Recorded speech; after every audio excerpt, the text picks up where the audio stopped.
अपने अचरवा के छहिया में हमके छिपौले रही है माई।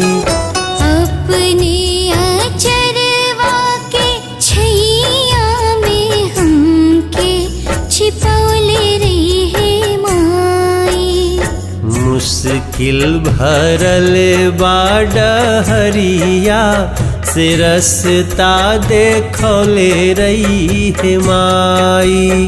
मुश्किल भरल बाडहरिया से रस्ता देखौले रही है माई। मुश्किल भरल बाडहरिया से रस्ता देखौले रही है माई।